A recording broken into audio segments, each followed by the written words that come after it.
Hello, and welcome to the Come to Your Senses podcast. I'm your host, embodiment-based coach, Mary Lofgren. Here, we explore how to live bravely and beautifully through a lifestyle of embodiment. You'll hear gems to empower you around mindset, mindfulness, somatic psychology, and neuroscience, as well as beauty, food, style, and the art of slow living to meet your soul through the senses. I am so happy that you're here. Let's begin.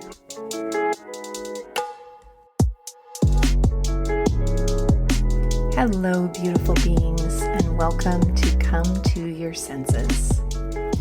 One of my favorite things to hear from listeners is the way that this podcast gives you an experience of both depth and delight. I believe, and I practice, one of my core values is that we really need both. And I want to talk to you about my favorite pair of lace thigh-high stockings, just as much as I want to talk to you about childhood trauma and social justice. And today's episode, my friends, is no exception, because what we're going to be talking about is the art of trusting pleasure. So pleasure is something that you might know. It's something that you might reach for, something that you might give. But what we're really going to focus on today is the aspect of trust in pleasure, which in my experience is something completely different than giving pleasure or taking pleasure. We are going to hold up to the light a few gems on how to use your relationship with pleasure and the way in which your body is actually wired for pleasure to give you a navigational focus. And so today's episode is going to include a bit of science, juicy science, which I love to confirm the resonance of truth that we know in our bodies. It's also nice for the mind to have a few facts to snack on. And then we're going to talk about a relationship to pleasure that goes deeper than just what feels good and encompasses feeling everything. And the way in which when you are feeling stuck or like you need to make a decision and you're not sure which to pick, or when you notice that you are really coasting in life and really feeling good and then all of a sudden shit just slips into chaos and drama and you're like, how did that happen? All of these can be symptoms of a disconnect between you and the trustworthy nature of your pleasure. So I invite you to grab your feather fan, relax back on the fainting couch, and let's dive in to our gems. We're going to take a brief intermission because there's something I'm so excited to tell you about, and it starts with a question. Do you ever wish you could have an interpreter for the messages of your body? Someone to help you discern the voice of impulse from the true callings of your intuition? Do you crave more flow, more richness, more meaning, and more relaxed magnetism in your everyday? If you love what you hear on this podcast, I want to invite you to be bold and to imagine the possibilities of having a fully supported coaching container with yours truly. I have just opened my books to welcome in 3 new coaching clients in the month of May. But you won't find a speck of information about my coaching on the internet because I want you to feel the experience of coaching with me even more than I want you to know about it. And that's why I've created a beautiful full-color book to describe embodied intelligence coaching. Part Mad Libs, part coloring book, part brochure, this captivating catalog will draw you into an experience of embodiment and invite you to imagine the possibilities of relying not only on your brilliant mind, but on the full, rich, limitless landscape of your full embodied intelligence. Let's bathe your neural pathways in beauty and meet your soul through the senses at schoolofsensualliving.com/coaching today.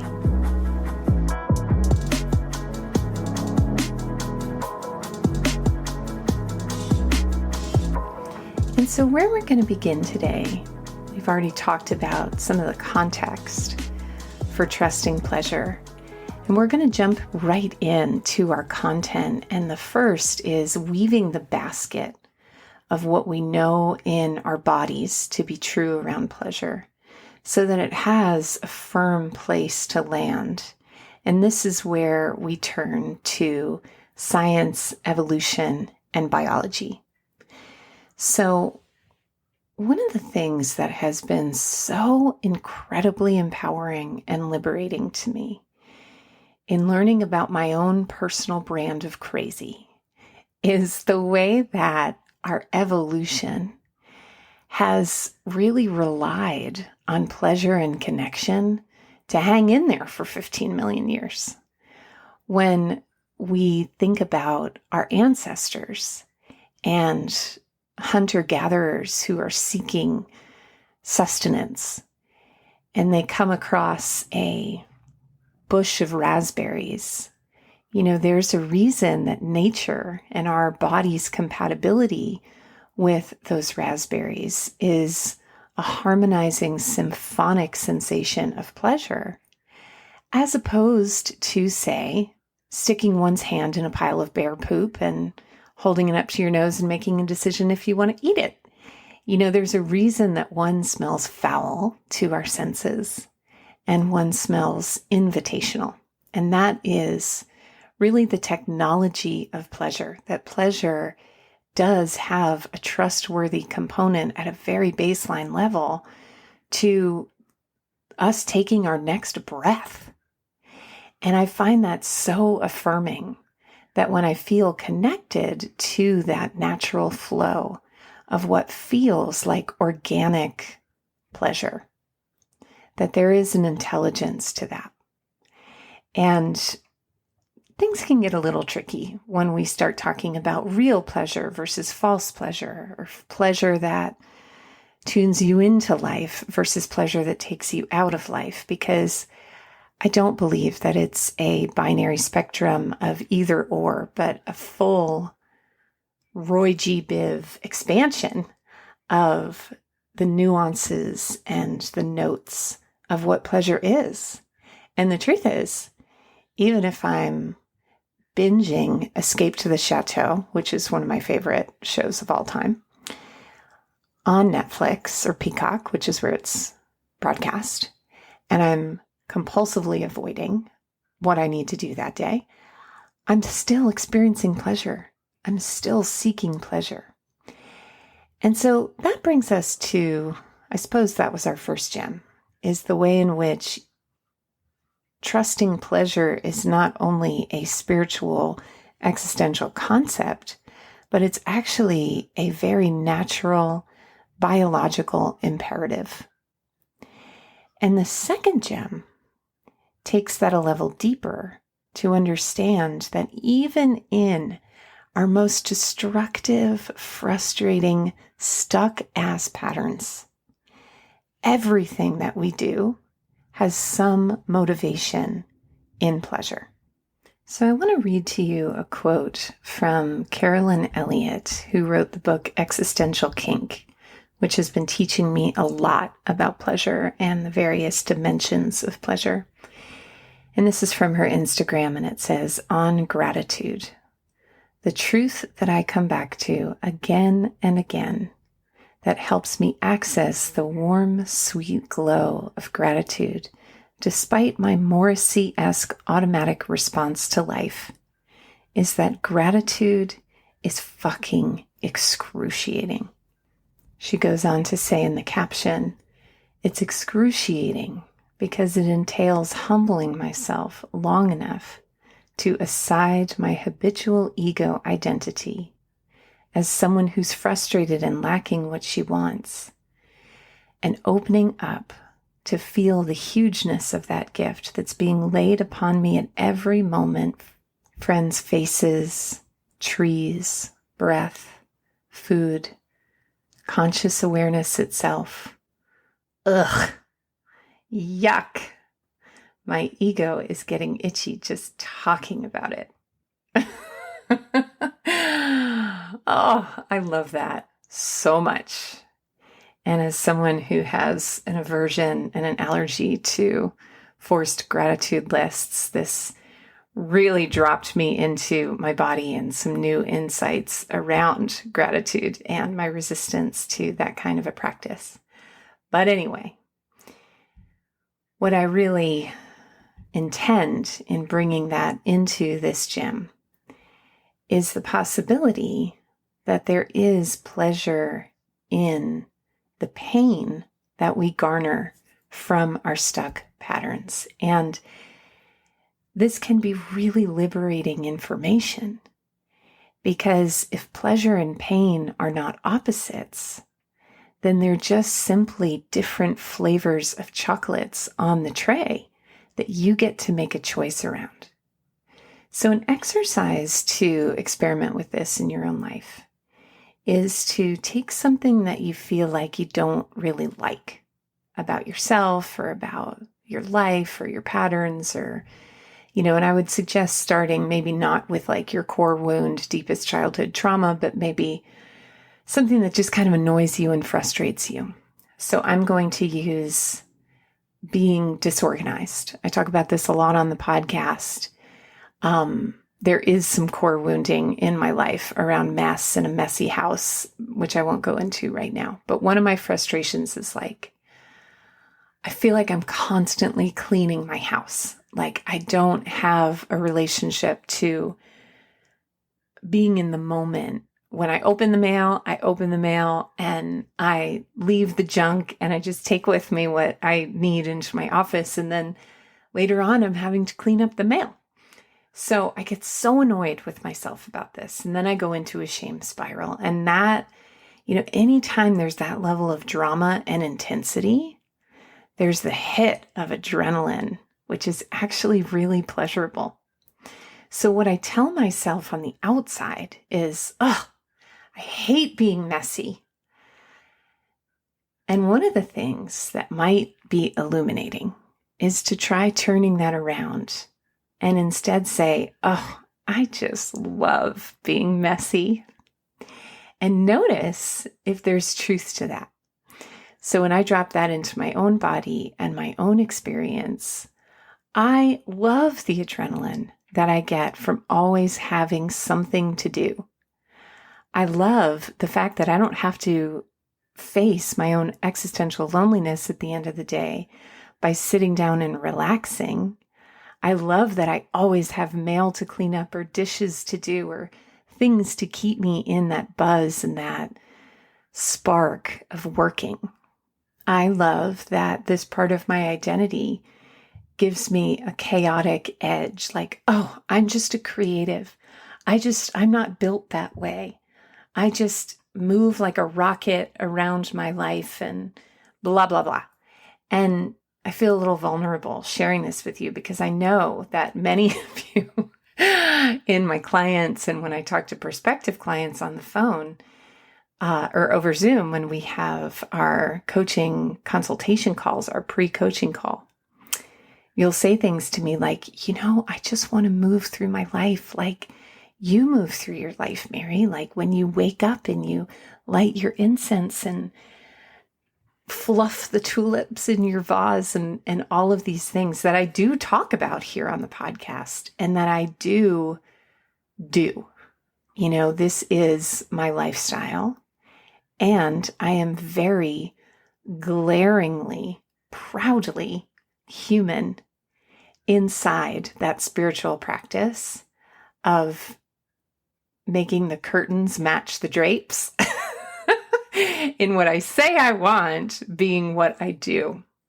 and expanding my own pleasure capacity and my own tolerance for things like calm and serenity and relaxation in my life. So I always like to say that I am a leader on this path, but I am also a companion on this path, and I own that. And I'm curious, as you drop your own experience, your own pattern that maybe you want to shift, what is illuminated when you look at it through this different perspective? And then once you have that information, if we pause on the impulse to judge or criticize or take an action, if we just pause with the gathering of this information, and before going into that masculine go, sit in the feminine flow of, I actually am getting something from this pattern. It's not just this story that I tell myself that this is one of my terminal flaws and it'll never change. It's actually a choice that I'm making to get a certain quality and a certain flavor of pleasure. And with that awareness, what I notice in myself is that the hit I get from acting out this pattern in this story starts to go away. It loses its drama of I'm good if I clean up the mail, I'm bad if I don't. And therefore it loses its sense of fun to my kinky, existential, pain-loving inside. And I get to make a different choice if I want to. And so a question to ask yourself around this is, if there's pleasure as a motivator in every single thing I do, what kind of pleasure do I actually want? Our next gem is around pleasure as a relationship. So one of my favorite ways to define pleasure in one of my books that I've written, this was a book that I created for one of my memberships back in the day called Club Macaron. Shout out to all my macaron babies. I love you. But I wrote a book to accompany that program. And I want to read you an excerpt from the chapter about expanding our aperture of what pleasure is. There is no longer a divide between sensual experiences and non-sensual experiences for me. I am a sensing, feeling creature, so every aspect of being alive is an opportunity to feel the divine come alive through my senses. Sensuality is the one thing that no one can give me and no one can take away from me. In this sense, sensuality is the best thing money can't buy. Pure and simple, sensuality is power. Have you ever noticed that when you're on vacation or when you've had a beautiful, restful weekend, you come up with your best ideas? Sensuality is where our most creative, innovative, truthful, resourceful energy is curled up like a snake, waiting to be whispered to, ready to be charmed to the surface. It is also the information superhighway for your intuition. Being in tune with your senses makes you present in your body. By default, your inner voice becomes easier and easier to decipher. Rather than hearing your inner voice speak through the language of words, you become fluent in its language of origin, the language of sensation. When I talk about pleasure, let me clarify that I don't just mean feeling good. What I mean is feeling everything. The opposite of pleasure isn't feeling bad. The opposite of pleasure is feeling numb. One of the most limiting beliefs that I think we have about pleasure is that it is the opposite of pain, or that pleasure is solely an experience of reward or recovery from hard work. There are millions of different flavors of pleasure to be enjoyed in life. There is the smooth, silky pleasure of milk chocolate and the dangerous, daring zing of a 99% cacao truffle. There is the pleasure of deliciously soft, tender touch, and the rough and tumble pleasure of a perfectly executed hair pull. There is the pleasure of a slow, languorous hip circle, and the pleasure of a vigorous, heart-pumping, muscle-building workout. There is pleasure in rest. There is pleasure in hard work. The pleasure of a belly laugh that brings tears to your eyes is no better or worse than the pleasure that comes from a wailing, grief-soaked cry. It is all pleasure in the end. And God, that book is good. I wrote it and really kind of kept it under a bushel, but it might be time to revisit that sweet little treasure. And so as I read that, and knowing that our gem here is on our relationship to pleasure, we talk a lot about relationship on this podcast as how we relate to something, but also how we court the things that we love in our lives. And just like any other relationship, if the relationship to pleasure is neglected, the way in which pleasure gives itself to you will also be restricted or restrained. And anytime I want to deepen my relationship with something that really helps me is to dialogue with it. And so you might do this in a journal or just seated quietly, but I invite you to ask pleasure, how can I be closer to you? What would you have me know? How can I invite you more deeply into my life? What would you have me let go of to make space for you? How can I be less afraid of you? How can I relate to you in a way where I don't feel like I'm being led around by the nose whenever I let you in? All really worthy questions. And, when I coach with a client, these are some of the questions that we ask when we're in an embodied state. And this is why one of my clients once said that embodied intelligence coaching feels like sorcery, because there is this sourcing of the different parts of ourselves that are usually hidden in the hustle and bustle of our day-to-day life. And there's an opportunity to dialogue with some of these parts of you through these curious awareness opening questions. And so if you are interested in being guided through an experience of this sorcery, you can always learn more about coaching with me at schoolofsensualliving.com/coaching.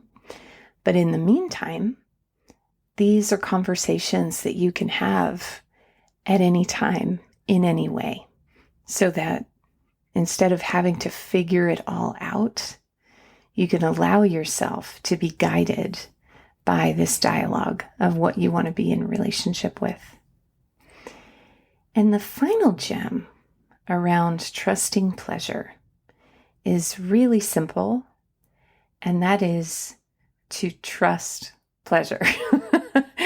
So I remember when I first started exploring and expanding my relationship to pleasure, I was walking by Ann Taylor, of all places. Not really my typical style, but I was working in a corporate job at the time. And at that time in my life, I had a lot of shame around my body and hid my body. And I remember walking into the shop. It was after work one day. And I walked into the shop and I just looked around and asked myself, what is it in here that I want? I realized because I had been expanding the aperture of pleasure in my own life, that whenever I would walk into a shop, I would just zero in on the things that I thought I could wear. And there was this particular necklace. It was a beaded, it wasn't pearls. It was like a white beaded necklace that hung on a navy blue ribbon. And it came down to about the level of my heart. And it just lit up on the display for me. And all of these thoughts came in about, that's a $35 necklace, which was a lot of money for me to spend on an accessory at the time. I shouldn't spend that money. So what if I want to look like some dazzling Upper West Side diva who summers in Kennebunkport? I don't know that I consciously had these thoughts at the time, but that was the essence of what I was thinking. Like, those things aren't important. What's important is saving money, saving for retirement. And again, that voice in my head is not wrong. Those things are important. But in that moment, I decided to make this an experiment and see what might happen if I just trusted pleasure. And that was the first of many experiences that I had with trusting that voice inside of me that I thought was like a spiritual warrior of purity, and realizing that that voice was actually a protector, protecting me from the vulnerability of my desires. What I notice when I reflect on that necklace is that I didn't die. I did go into debt in the process of discovering my pleasure, quite a bit of debt, actually. And then I worked my way out of that debt, and I'm debt-free today. And my friend Rochelle Sheik, who is the founder of Koya, one of the things she said recently that really rocked me was that our intuition doesn't really care what happens to us in the outcome of following our soul. And I'm paraphrasing here, but the impression that I got from it is that what our intuition cares about is us being able to sleep at night, knowing that we've shown up for the true callings of our life force. And that said, pleasure sabotage can show up in all sorts of ways. Recently, I went to go view this adorable rescue dog named Fritz. And I'm at a point in my life where I have gotten really clear that my desire is to go and live in Northern California for at least the summer and see if I want to relocate out there because it so deeply calls to my soul to live there. And I'm really clear about that desire, and I'm taking action steps in my life to make that happen. And I'm also becoming more and more ready every day to adopt another dog after Winnie passed away almost a year ago. And I went and looked at the dog, and it was so cute, and it was so traumatized. It had come from a hoarding situation. It army crawled into the room. It was like 10 pounds, looking around left to right. And my heart just cracked open to this poor little creature. And I was at the moment where I was about to sign on the dotted line. And I could just feel inside of me like a horse kicking at a stall door. Like, don't do this. But it didn't make any sense to my logical mind in that moment because I was so plugged into my desire to just take this creature home and wrap it in a blanket and nurse it back to health. And I said, you know what? I need to go on a walk before I put my signature on this piece of paper. And I went outside and I did this way of walking where I'm moving from my center and listening to my body. And I just heard really clearly, girlfriend, get the fuck out of here. Like, you are on the precipice of seeing one of your greatest life dreams come true and taking the action to move towards that dream, and having a traumatized special needs rescue dog is going to be an obstacle on that path, and maybe not derail myself completely, but certainly slow me down. So I went back in and I apologized to the rescue operators, and I said, I'm making this decision out of my desire to save him rather than my desire to be his lifelong mama. And I'm not going to do that. And woo, what a codependency. When I tolerated my discomfort with them feeling led on and teased, and I made a donation to the shelter for their time, and I drove out of there, and I woke up the next morning so freaking grateful that Fritz was going to find his true mama, which is not me. In case I didn't say this already, Fritz was the name of the rescue dog. And so to round out that particular gem and all of our gems today, what I hope you are taking from this episode, and to recap our gems, our first was that we are wired to trust pleasure. It is part of our evolutionary survival.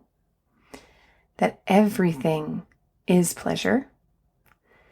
That pleasure is not just a feeling, but it's a relationship.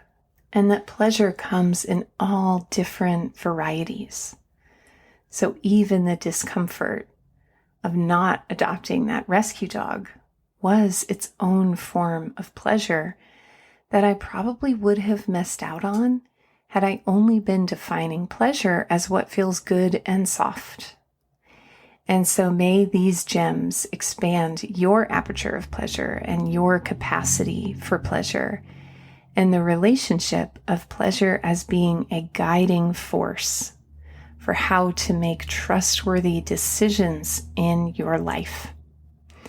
I'll close by saying that my friend Marianne inspired this episode because recently we were going out to dinner and she has a little one, and so her opportunities to go out to dinner are limited. And she asked me where I wanted to go, and I said, "This is your night, baby. So what's your pleasure? Let's follow your pleasure." And she reflected, gosh, I so rarely think about pleasure as a barometer of choice. And those words just rippled through my system. I loved that language, that pleasure can be a barometer of choice. So may you tune your barometers keenly this week. And as always, thank you so much for listening. If you wish to reciprocate the pleasure of this episode, if it brought you pleasure, I would be so delighted to hear from you in a review, a subscribe, or a rating. And I will see you in our next episode. Ciao.